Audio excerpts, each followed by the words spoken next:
अऊज़ु बिल्लाहि मिनश्शैतानिर्रजीम बिस्मिल्लाहिर्रहमानिर्रहीम। अस्सलाम वालेकुम प्यारे दोस्तों, आज जो हम हदीस पढ़ेंगे वो इमाम तिरमिज़ी ने बयान की है और इसके अंदर हम ये जानेंगे कि वज़ू की कितनी अहमियत है इस्लाम में। और जहाँ पर वज़ू के बारे में बताया जा रहा है तो आप इससे अंदाज़ा कर पाएंगे कि नमाज़ पढ़ने की कितनी अहमियत है और उसका कितना सवाब है।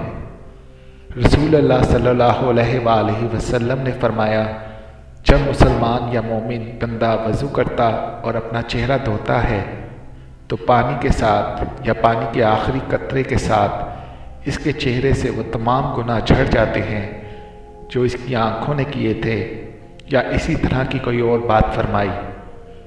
फिर वो जब अपने हाथों को धोता है तो पानी के साथ या पानी के आखिरी कतरे के साथ वो तमाम गुनाह झड़ जाते हैं जो इसके हाथों से हुए हैं, यहाँ तक कि वो गुनाहों से पाक को साफ होकर निकलता है।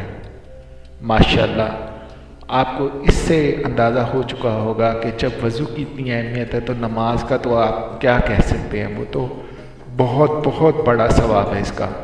तो अल्लाह ताला हमें वज़ू करने और नमाज़ पढ़ने की तौफ़ीक अता फरमाए। इमाम तिरमिज़ी कहते हैं ये हदीस हसन सही है। इस बाब में उस्मान बिन अफ़्फ़ान, उमर बिन ईसा, सलमान और अब्दुल्ला बिन उमर रज़ी ताला अन्हुम से भी अहादीस आई हैं जिन्होंने अबू बकर सदीक़ रज़ी ताला अन्हा से रवायत की है। इनका समा रसूलुल्लाह सल्लल्लाहु अलैहि वसल्लम से नहीं है। इनका नाम अब्दुर्रहमान बिन असीला और कुनियत अबू अब्दुल्ला है।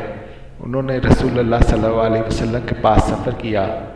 रास्ते ही में थे कि रसूलुल्लाह सल्लल्लाहु अलैहि वसल्लम का इंतकाल हो गया। इन्होंने नबी अकरम सल्लल्लाहु अलैहि वसल्लम से मुतअद्दिद अहादीस रवायत की हैं।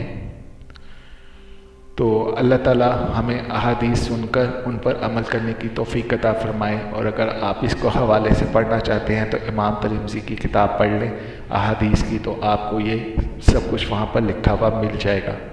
तो आप इन चीज़ों को ये जान लें कि ये मुकम्मल तहकीक के बाद मैंने ये इनको पढ़ा है आपके लिए।